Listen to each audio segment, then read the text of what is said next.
आज भारत के सवाल में वो सवाल जो दुनिया के हर एक शख्स के मन में इस वक्त घर कर चुका है। सही समझा। पश्चिम एशिया की चिंगारी अब भयावह होती जा रही है। हॉर्मूज स्ट्रेट जो है वो लगातार और ज्यादा गंभीर होता जा रहा है। वहां पर आप जानेंगे कि ईरान ने यूएई के जहाजों को टारगेट किया, क्रूज मिसाइलें दाग दी, शिकार बना एक बेकसूर भारतीय नाविक। भारत इस हिमाकत से बेहद आक्रोशित है। दिल्ली के गलियारों में हलचल तेज है। ईरानी राजनयिकों को तलब कर कड़ा अल्टीमेटम दिया गया है।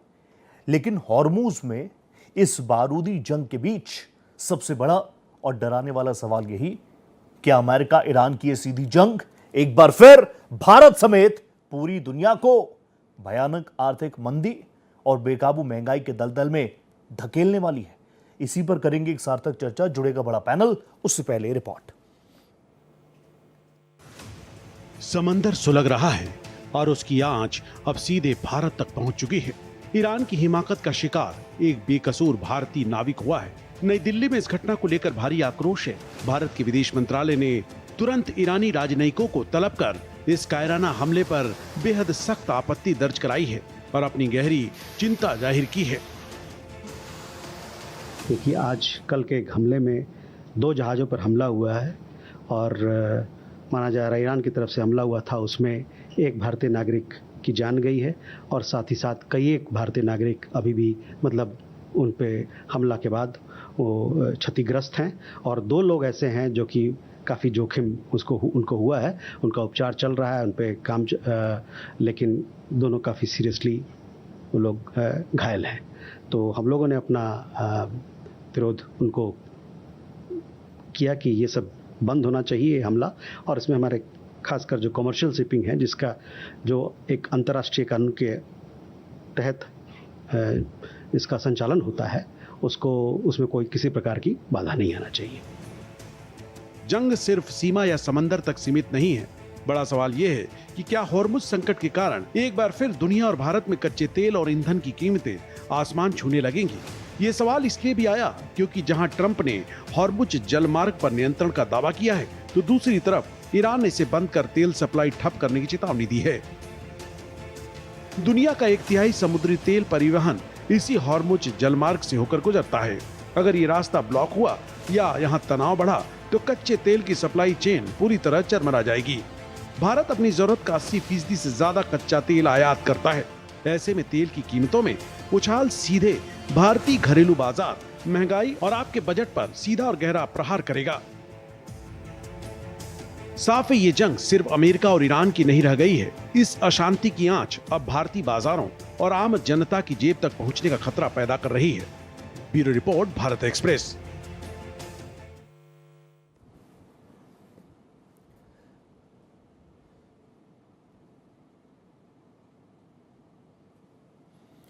तो भारत के सवाल में आज सवाल यही, सवाल भारतीयों की सुरक्षा का भी।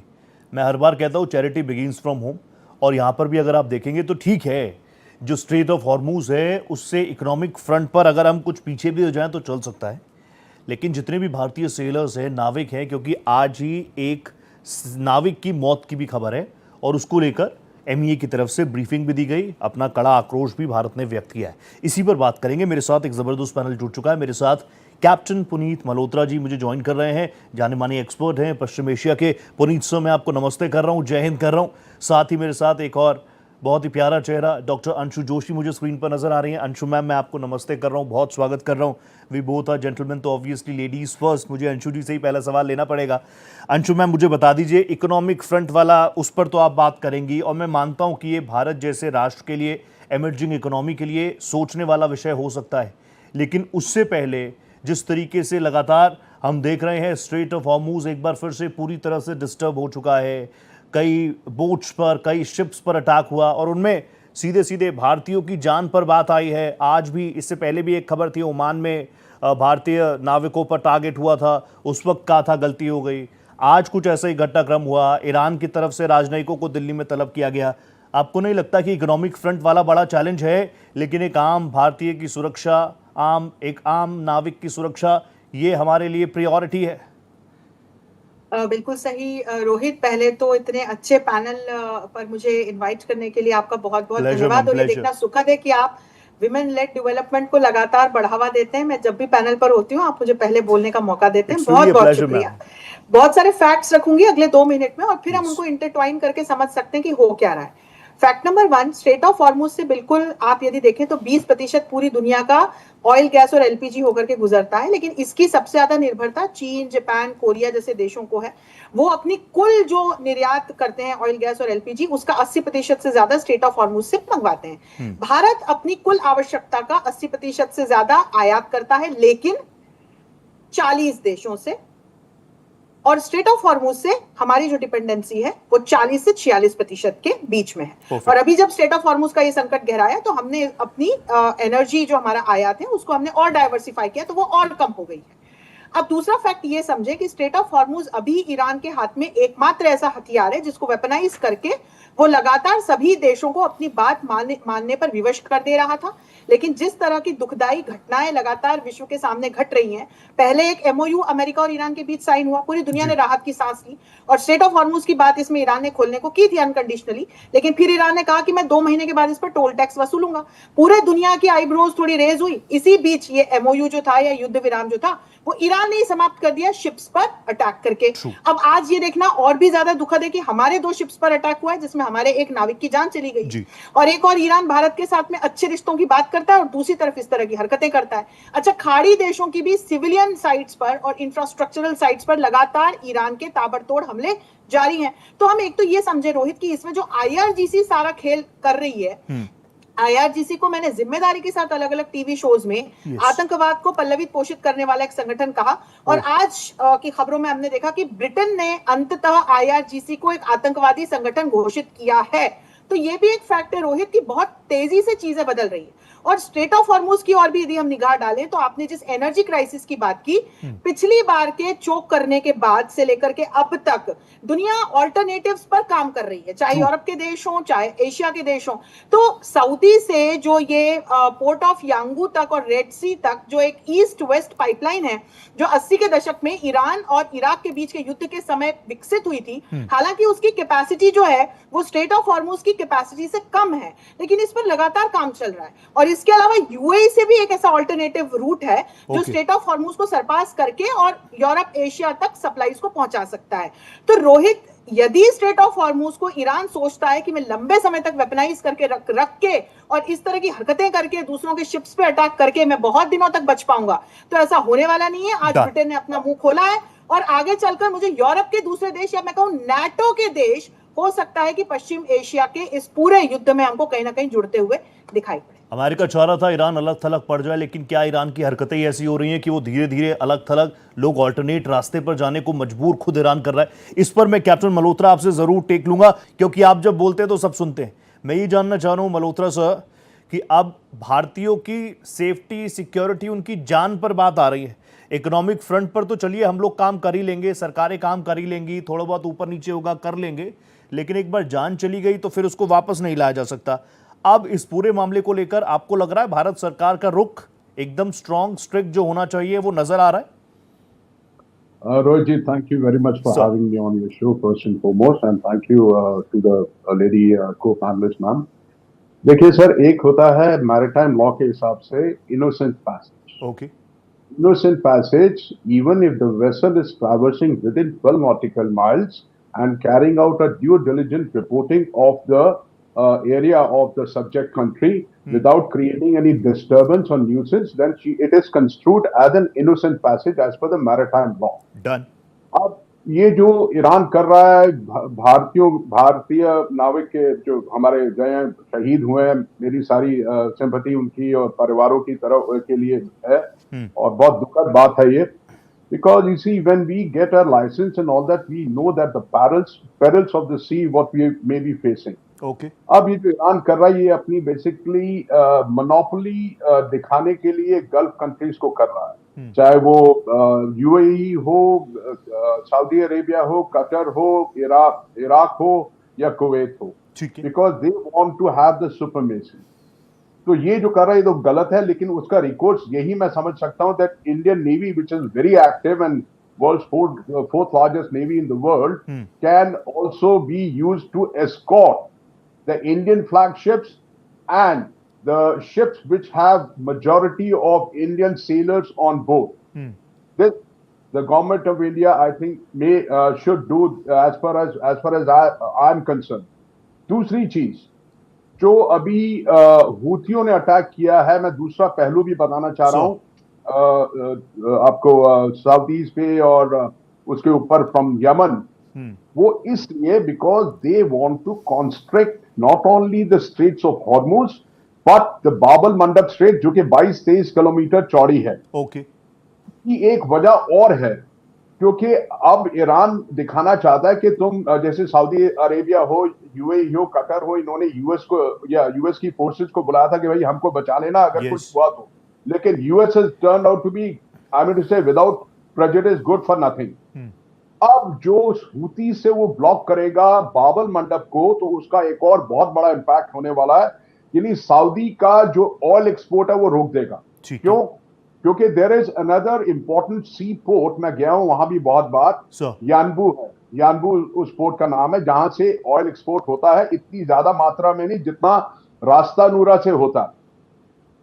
तो to the best of my perception, जो मैं अपने मैरिनर से बात करता रहता हूं, मेरे को ऐसा जो समझ में आ रहा है कि Saudis, just to get an outlet of their oil, export of the oil, they are probably laying a pipeline from Ras Tanura to Yanbu. Yanbu is on the west coast of Saudi Arabia, which lies in the Red Sea. ठीक है, तो वो उसको भी, उस रास्ते को भी ब्लॉक कर देगा। तो basically Saudi, which is the biggest, largest exporter of the oil from Persian Gulf after Indonesia, उसका ऑयल एक्सपोर्ट बेसिकली रोक के उसको दिखाना चाहता है। और साथ में इराक और कुवैत, उनका इतना एक्सपोर्ट नहीं है, कतर का गैस का सबसे ज्यादा है, वो भी नो दैट, तो वो सब ब्लॉकेट करना चाहता है। ठीक है, लेकिन ये भी खबर आ रही है, जो मैंने कुछ चैनल्स पे सुना, अभी भी मैं किसी एक डिबेट पे था और चैनल पे, कि ट्रम्प साहब ने 20% टैरिफ अपने लिए रखने की कोशिश की है।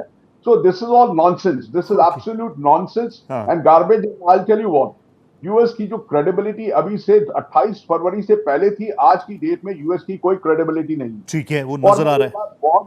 बहुत बार कह चुका हूं कि अगर उनको कुछ करना है, अगर मर्चेंट नेवल वेसल्स को एस्कॉर्ट करना है, तो वो यूएस नेवी भी कर सकती है, लेकिन उनको पता कि वो आईआरजीसी उनको छोड़ेगा नहीं। और जो आईआरजीसी कर रहा है वो as far as the economic forum is concerned, या on a humanitarian concern, it is definitely not done practice. Captain Malhotra, आप कह रहे हैं कि अलग अलग जगहों पर जाकर, अलग अलग फ्रंट्स पर जाकर ईरान ब्लॉक करना चाह रहा है। इससे ईरान को जो एम अचीव कर लेगा? देखिए, उससे एक जो अचीव करना चाहता है, वो जो अचीव करना चाहता है, वो ये चाहता है, जो which is written on the wall, कि वो चाहता है कि भाई तुमने यूएस की हेल्प दी, चाहे Saudi Arabia, UAE and all these Persian Gulf nations, इसको निकालो तुम बाहर। ओके, अगर इसको निकालोगे तो then we can sit down on the negotiating table, जहां पे ईरान का full whole and sole control होगा स्टेट ऑफ हॉर्मुज पे। ओके, अभी जहां तक यूएस की बात आ रही है, प्रेसिडेंट ट्रंप की बात आ रही है, वो खिसियानी बिल्ली खंबा नोची, वो हिसाब हो रहा है। तो as it is, Mister Trump doesn't have any credibility. I don't know what he eats और what he says, he does not realise himself. Okay, कोई नहीं समझ पा रहा है। अंशु मैम से भी समझूंगा इस बात को, लेकिन अंशु मैम प्लीज मुझे बताइए, मैं जितने एक्सपर्ट्स को देख रहा हूं, वो तो बिल्कुल वही पैनिक कंडीशन की एक बार फिर से हाय तौबा हो गया, स्ट्रेट ऑफ हॉर्मुज में वापस से डिस्टर्बेंस हो गई, देश को एक बार फिर से तैयार रहना चाहिए। आप मुझे बताइए, कितना तैयार रहे एक आम भारतीय? एक आम भारतीय को अपने राष्ट्र निर्माण और अपने अच्छे भविष्य की दृष्टि से, जैसा कि बीते दिनों प्रधानमंत्री ने सुझाया भी था, तो बचत करने में कोई बुराई नहीं है। लेकिन मैं आपको बताऊं कि इस तरह से कोई पैनिक स्टेट में जाने की भी कोई आवश्यकता नहीं, क्योंकि मैंने आपको बताया कि हमने पिछले 11 वर्षों में अपनी जो एनर्जी पॉलिसी है उसको हमने डाइवर्सिफाई किया। हमने रिन्यूएबल सोर्सेस ऑफ एनर्जी को भी लगातार बढ़ावा दिया, और आज सौर ऊर्जा से और विंड एनर्जी से, बायोफ्यूल्स को प्रमोट करके हम लगभग 44 मिलियन बैरल ऑयल की वार्षिक तौर पर बचत कर रहे हैं। और इसके अलावा हमने 27 देशों से जो हम तेल गैस एलपीजी मंगाते थे, और हमारी जो सबसे ज्यादा निर्भरता स्ट्रेट ऑफ हॉर्मुज पे थी, उसको हमने डाइवर्सिफाई करके 41 देशों से तेल, गैस और एलपीजी मंगाना शुरू किया। अल्जीरिया जैसे नए देश भी इसमें जुड़े, जिनसे हमने अपना एलपीजी मंगाना शुरू किया। G7 के देश भी हमारी सहायता कर रहे हैं। और इसके अलावा रोहित, हमको ये भी समझने की आवश्यकता है कि विगत 11 से 12 वर्षों में जिस तरह से लगातार हमने बाइलेटरली और मल्टीलेटरली अपने अलग अलग एंगेजमेंट्स और अग्रीमेंट्स को जो स्ट्रॉन्ग किया है, और ऊर्जा सुरक्षा को बढ़ावा देने की दृष्टि से हम जिस तरह से आगे बढ़े हैं, तो हमें पैनिक स्टेट में जाने की जरूरत नहीं, क्योंकि इनके टेंजिबल आउटकम्स है। लेकिन हाँ, बिल्कुल, जब हमारे आसपास युद्ध की स्थिति हो तो एक भारतीय होने के नाते हमारे परिवार के संस्कारों में होता है कि हम बचत करके और अपने आप को सुरक्षित रखते हुए चले। तो इसमें कोई बुराई नहीं है रोहित। बिल्कुल नहीं, बिल्कुल नहीं। एक छोटा सा कंक्लूजन और दे दीजिए पुनीत सर, आपसे भी लूंगा। ये जो भारतीयों की मौत हो रही है, इस दिशा में क्या करना चाहिए? इससे बढ़कर तो कुछ नहीं है ना। बिल्कुल नहीं। और आज जिस तरह से, क्योंकि भारत अपने नागरिकों की सुरक्षा को सर्वप्रथम रखता है, सबसे सक्सेसफुल इवैक्यूएशन प्लान हमने चलाए हुए हैं जब जब अलग अलग जगहों पे संकट उत्पन्न हुआ है। तो रोहित, ये देखना दुखद रहा कि ईरान ने हमारे साथ इस तरह का बर्ताव किया, और हमारे विदेश मंत्रालय ने बहुत अच्छी टिप्पणी के साथ में अपनी प्रतिक्रिया व्यक्त की है। कैप्टन मल्होत्रा, कंक्लूजन दे दीजिए मुझे इस बात पर। जान से बढ़कर कुछ नहीं। एक भारतीय, अब इतने नाविक अगर वहां पर फंसे हुए हैं, उनके वेसल्स हैं, शिप्स हैं, उनको अगर टारगेट किया जाएगा तो इंटरनेशनल मैरीटाइम कानून क्या कुछ कहते हैं, और इन कानूनों का कुछ है कि नहीं है, धरातल पर है कि नहीं है? देखिए, if you go back to the history, जब ये बाबल मंडप स्ट्रेट में ही आपका ये जो होता था, जहाजों को हाईजैक करते थे जी, ये जो सी यू नो जो on the south side of it, जो सोमालियन पायरेट्स थे, उसके लिए Indian navy was very active and they had been escorting all the Indian vessels and maybe the other flagships as far as the understanding between the flag states and the governments is concerned. तो उसके बाद से कोई भी एक जहाज जी, मतलब merchant naval जहाज को हाईजैक नहीं किया गया, क्योंकि उसके अलावा हम अपना आर्म गार्ड्स भी रखते हैं और साथ में नेवल एस्कॉर्ट कॉन्वॉय होता है। तो वही चीज अगर हम स्ट्रेट्स ऑफ हॉर्मुज में कर सकते हैं with an understanding of Iran, that if any of the Indian marine or Indian merchant naval vessel or any merchant naval vessel which has Indian sailors on board, if they are attacked, that will be construed as an act of war. बताइए। True, very true. और मुझे ये लग रहा है कि ये सारी चीजें सरकार इसी दिशा में आगे बढ़ रही है, क्योंकि जैसा आपने अंशु जी को सुना, आपने सुना कैप्टन मल्होत्रा को, बहुत ही एक्सपीरियंस शेयर हैं, और इसीलिए इनके साथ चर्चा करने में अच्छा भी लगता है, ताकि सिर्फ बहस नहीं होती, कुछ कंक्लूजन निकल कर आता है। It's really a pleasure Anshu ma'am, as always. नमस्ते कर रहा हूँ हाथ जोड़ के, thank you so much. Captain Malhotra, really pleasure having you on my panel, thank you so much. तो देखिए, इकोनॉमिक फ्रंट पर जो चीजें हैं उसको तो चलो एक आम भारतीय सह भी लेगा, लेकिन चाहे भारत सरकार हो या फिर एक आम सिटीजन हो भारत का, वो सीधा सीधा कह रहे हैं कि हमारे जो अगर कहीं पर फंसे हैं नागरिक, उनकी सुरक्षा से know if and but. Bharat के सवाल में आज यही कंक्लूजन। इतना ही मेरे साथ, नमस्ते।